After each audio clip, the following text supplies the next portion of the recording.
வணக்கம். நான் தேவா.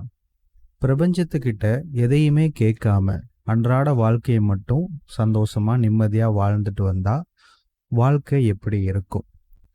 உண்மையிலேயே ரொம்ப பிரமாதமா இருக்கும்.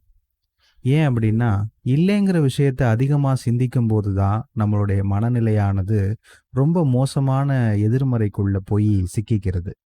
அந்த எதிர்மறைகள களைஞ்சு நாம எப்படியாவது நமக்கு இல்லைங்கிற விஷயத்த உருவாக்கணும் அப்படிங்கிற ஒரு அவசரமான உந்துதல், தேடல் அது எல்லாம் சேர்ந்து நம்மள இன்னும் மோசமான எதிர்மறைக்குள்ள, கவலைக்குள்ள தள்ளிடுது. அப்ப எதையுமே கேட்காம, எதையுமே எதிர்பார்க்காம, கிடைச்சத வச்சுட்டு நிம்மதியா, சந்தோஷமா வாழத் தொடங்கும்போது, இந்த இல்லைங்கிறதுக்கான கவனமே நம்ம மனசுல இல்லாம போகும்.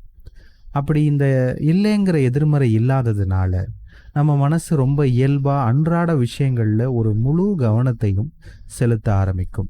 இது உண்மையிலே ரொம்ப மேஜிக்கான ஒரு வாழ்க்கை முறைன்னு சொல்லலாம். இதனால நாம நம்மள அறியாமலேயே எல்லா விஷயங்களுக்கும் நன்றியோட இருக்கிறது அப்படிங்கிறது ரொம்ப சுலபமா நடக்கும். எதை பார்த்தாலும் ஒரு சின்ன சந்தோஷம் வரும். எந்த விஷயங்கள பார்த்தாலும் ரசிப்போம். இயற்கையை ரசிக்காம கடந்து போகவே முடியாது. அந்த மாதிரி வாழ்க்கைக்கு அடிப்படையான தேவைகள் என்னவோ அதெல்லாம் அற்புதமா நடக்கும். இதுல இன்னொரு அற்புதமான விஷயம் என்னன்னா, நாம நன்றியோடையும் நல்ல உணர்வோடையும் இருக்கிறதுனால நமக்கு அடுத்து என்ன வேணுமோ அந்த விஷயங்கள் எல்லாமே தானாவே அடுத்தடுத்து தொடர்ந்து படிப்படியா நடக்க ஆரம்பிச்சிரும்.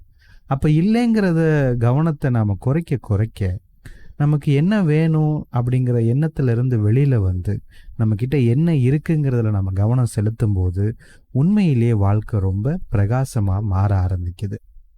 இதுல என்ன நடக்குது அப்படிங்கிறத பத்தி இன்னொரு காணொளியில நாம இன்னும் விரிவா பார்க்கலாம். நன்றி.